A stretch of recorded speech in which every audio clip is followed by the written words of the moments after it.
is a collection of 3 Japanese Famicom games from SUNSOFT that have never before released in English. Now, understand going into this that all 3 of these games were from 1986 to 1988. So these aren't as advanced as the SUNSOFT games that we got over here in the States, for example, like Batman, Fester's Quest, Journey to Silius, the list goes on. They really did release some high quality games, not just original IPs, but also licensed IPs, which was a rarity, not only back then, but to this day. So these games are pretty simple. This isn't going to be a really long or in-depth review. We're going to kind of just cover all 3 games briefly what the package has to offer, and then I'll let you decide if this is something you think you're interested in picking up. Now, all 3 games have a gallery which contains like some scans. Some are just art, some are manual scans. None of this is translated from Japanese, so it's kind of just something you're probably going to look at for a few seconds and move on, unless of course you do happen to speak Japanese. It also has the typical features that you would expect in a retro collection. It has save and load states, rewind. You can also change the visual options. It has a default CRT filter that's on. You can change the frame, the aspect ratio. There's different color palettes. So you could do a little bit of tweaking here if you want to. I just kind of left it on the default and took off the CRT filter after I realized that it had one on. And the first game is called Firework Thrower, Kantaro's 53 Stations of the Tokaido? I think I got that right. But anyways, this is an action platformer from 1986, and the basic premise of the game is that you play as the firework maker, and you're trying to prevent evil merchants from turning his creations into weapons. It's weird. I don't know. Maybe it's a Japanese thing. But this is just a side-scrolling action platformer where you go from left to right and you try to reach the end of these stages. There's enemies that come at you. You can either eliminate them by throwing bombs at them, or you could just jump over them, which in some instances I do that. You can also place bombs on the ground, which I think behave differently than when you throw them, but I'm not positive on that. And the reason why is because nothing is really explained in these games.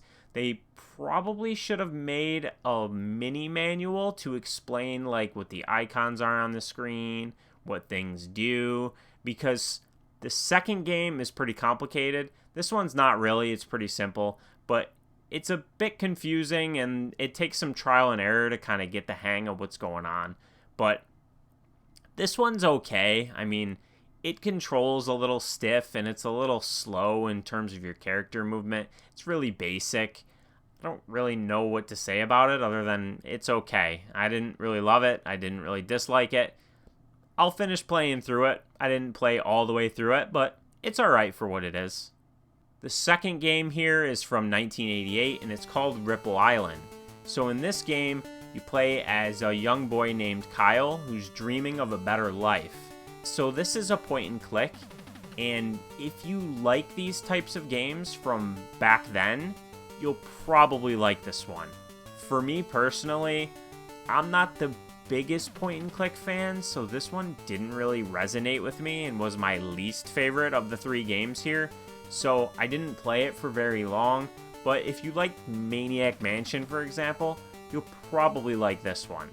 And my only real gripe with this one, since it's pretty simple and straightforward, is that you don't really know what the icons are on screen. So again, it'll take some trial and error in order to figure it out. And then you kind of move in the directions, you talk and interact, you can grab objects. It controls fine, it looks pretty nice.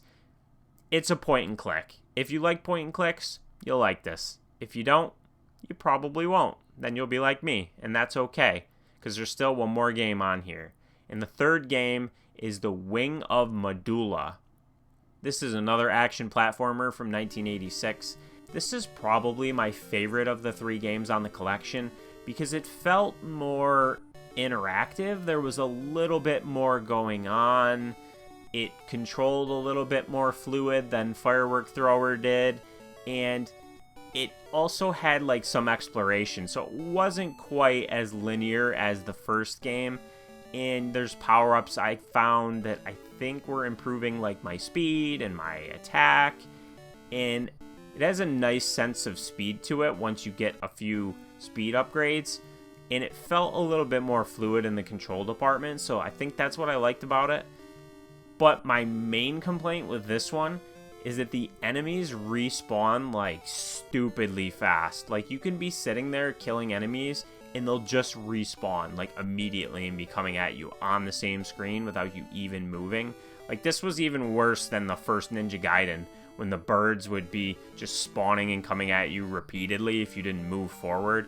So that part of it was kind of but luckily, and this goes for all three games, mainly the two platformers, it does have the rewind feature, and I did use and abuse the crap out of the rewind for the two platformers because they're pretty brutally difficult. I enjoy retro games, but these just were kind of really hard.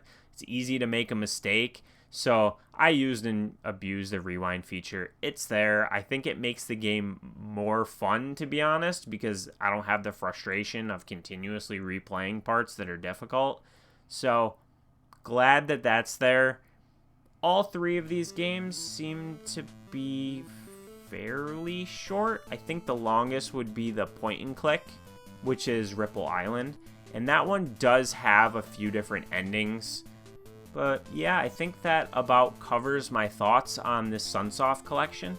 It's a bit disappointing to me because I saw SUNSOFT and I thought, oh, these are probably really good, and maybe I should have paid more attention to the years on the games, because obviously SUNSOFT went on to make more elaborate and better games later on in the early 90s and such.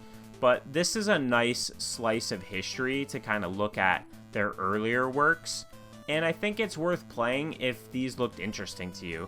If you don't like point and click games and you're not really big on platformers, probably should give this one a pass, because that's all that's really here, and nothing here is really like hidden gem or, you know, a travesty that we never got it in the States or Europe or anything like that previously. These are all kind of just mediocre games that are a nice slice of history.